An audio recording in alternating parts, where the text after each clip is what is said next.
नमः शिवाय। मैं हूं एस्ट्रोलॉजर के एम सिन्हा और मैं अपने इस यूट्यूब चैनल पर आप सभी का हार्दिक स्वागत करता हूं। गुजरात में जो आगामी चुनाव होने वाले हैं उसमें सबसे बड़ा एक प्रेडिक्शन मैं यहां पर देने वाला हूं और इसकी मैंने गणना पूरे तरीके से कर लिया है। जो भी काउंटर चेक होते हैं, क्रॉस चेक होते हैं, इन सभी को करने के बाद कुछ निष्कर्ष पर ज़रूर पहुंचा हूं। देखिए, भूपेंद्र भाई पटेल वर्तमान में गुजरात के चीफ मिनिस्टर हैं और इनको भी शायद पता नहीं था कि ये मुख्यमंत्री पद पे पहुंच जाएंगे। जिस तरीके से विजय रूपानी जी ने रिज़ाइन दिया 12 सितंबर 2021 को, उसके अगले ही दिन इनका नाम मुख्यमंत्री पद पे आना सभी को आश्चर्यचकित किया था। इनकी जो कुंडली बनती है 15 जुलाई 1962 और समय जो है इनका 17:47 अर्थात 5:47 संध्या काल का है। अहमदाबाद में इनका जन्म हुआ था और इसके साथ साथ बीजेपी की भी कुंडली देखना ज़रूरी है और बीजेपी की जो स्थापना दिवस है 6 अप्रैल 1980 11:45 दिल्ली में। दोनों ही कुंडलियों को जब मैंने आपस में मिलाया तो परिणाम जो निकल के सामने आ रहे हैं, सबसे पहले देखिए भूपेंद्र भाई जी की कुंडली क्या कह रही है इस समय, भूपेंद्र पटेल जी की कुंडली क्या कह रही है, भारतीय जनता पार्टी की कुंडली क्या कह रही है और कांग्रेस की कुंडली क्या कह रही है। इन तीनों का समन्वय जब करेंगे तो आपको पता चल जाएगा कौन सी पार्टी जीत रही है और आपको भी कमेंट बॉक्स में निश्चित रूप से लिखना चाहिए आपको लगता है कौन है कौन सी पार्टी। और विशेष रूप से जैसे जहां पर भी चुनाव होता है मैं वहां की जनता से रिक्वेस्ट करता हूं कि आप ज़रूर कमेंट लिखिए, क्योंकि आप वहां की जनता है और अगर आप कमेंट लिखते हैं तो ज़्यादा अच्छा महसूस होता है कि आपको वास्तविकता पता है कि वहाँ पर जो वर्तमान सरकार है कैसा कार्य कर रही है। इनकी धनु लगन की कुंडली और धनु राशि की कुंडली है। धनु लगन और धनु राशि की कुंडली है, सप्तम स्थान पर सूर्य और बुध का बुध आदित्य योग पूरे तरीके से नहीं बना है, लेकिन फिर भी 29 डिग्री के सूर्य हैं और जाते जाते सूर्य जब 29 डिग्री के होते हैं तो आदमी को एक अच्छे पद पर लेकर पहुंचा देते हैं। वर्तमान में अगर आप देखिएगा इनका जो लग्नेश है वक्री है और एक तृतीय भाव में विराजमान है, वक्री है और केतु शनि का जो विस्फोटक योग है परिवार स्थान पर ज़रूर बना हुआ है। अब इनकी कुंडली क्या कहती है और इस कुंडली को मैंने 3 बार कम से कम चेक किया है और इनके time of birth, place of birth सभी को कंफर्म किया है, उसके बाद ही मैं ये वीडियो प्रस्तुत कर रहा हूँ। यहाँ पर इनकी 2010 से राहु की दशा प्रारंभ हो गई थी, यानी भूपेंद्र भाई जी की जो दशा स्टार्ट हो गई थी वो 2010 से राहु की दशा स्टार्ट हो गई थी। और राहु राजनीति का कारक होता है और राजनीति के कारक के साथ साथ इनका राहु जो है लगन से अष्टम स्थान पर है। अष्टम स्थान का राहु अच्छा परिणाम देता ही देता है, राजनीति का कारक है और राजनीति का कारक होने के कारण एक अच्छा परिणाम देने के लिए राहु का अष्टम में बैठना एक बढ़िया पोजीशन रहता है। कि आप सभी लोग अपनी कुंडली में भी अगर आप चेक कीजिएगा, अगर अष्टम का राहु बैठा हुआ है किसी भी तत्व में, जल तत्व में, अग्नि तत्व में, अग्नि में ये बहुत तगड़ा प्रभाव देता है, जल में थोड़ा कम प्रभाव देता है, लेकिन ये जल तत्व का राहु होने के बाद भी 2010 से इनको धीरे धीरे ग्रेजुअली पॉलिटिक्स में लेकर आए और 2017 का जो चुनाव हुआ था उस समय इनकी राहु के अंदर शनि की दशा प्रारंभ हुई थी, जो कि 10 सितंबर 2015 से प्रारंभ थी और 2018 तक इनकी दशा चली थी। इसमें इन्होंने 1,17,000 के रिकॉर्ड वोट से चुनाव भी जीता था और इस कारण से जब इनका राहु के अंदर जब केतु की दशा प्रारंभ हुई तब इनको अकस्मात एक सबसे बड़ा पोजीशन जो अभी तक इनके लिए था वो मुख्यमंत्री का पोजीशन था।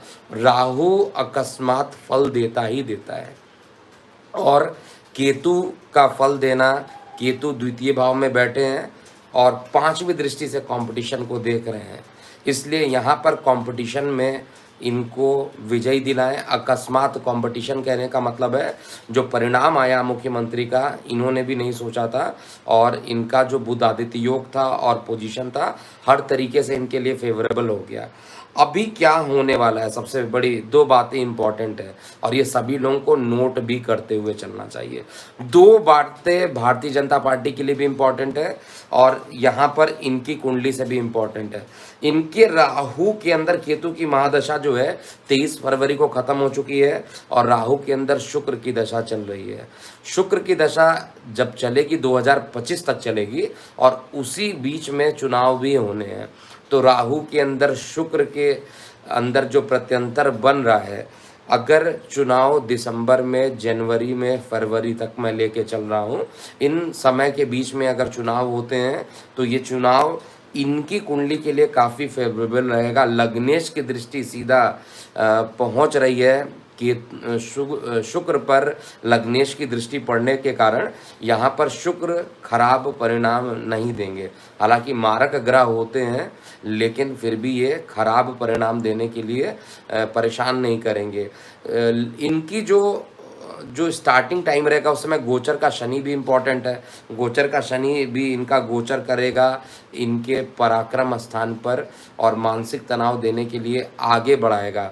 सीएम तो ये बन जाएंगे, इसमें कहीं पर कोई डाउट नहीं है। चीफ मिनिस्टर यही बनेंगे, इसमें डाउट नहीं है। भारतीय जनता पार्टी की सरकार बनेगी, ये भी डाउट नहीं है। लेकिन परेशानी क्या है कि इनकी राहु के अंदर, शुक्र के अंदर जो दशा चल रही है वो राहु के रिस्पेक्ट में शुक्र जो है द्वादश में होने के कारण ये सरकार को as a chief minister starting के 2 साल तक इनका चलाना थोड़ा कठिन हो सकता है। बीच में पोजीशन भी चेंज हो जाए, लेकिन इसकी अंतिम गणना तभी की जाएगी जिस समय शपथ समारोह की कुंडली बनेगी।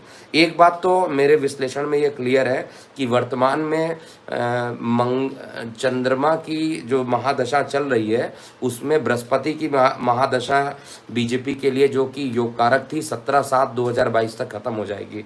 फिर चंद्रमा में शनि स्टार्ट हो जाएगा, 17 फरवरी 2024 तक रहेगा। अब चंद्रमा में शनि मानसिक तनाव के अलावा कुछ देता नहीं है।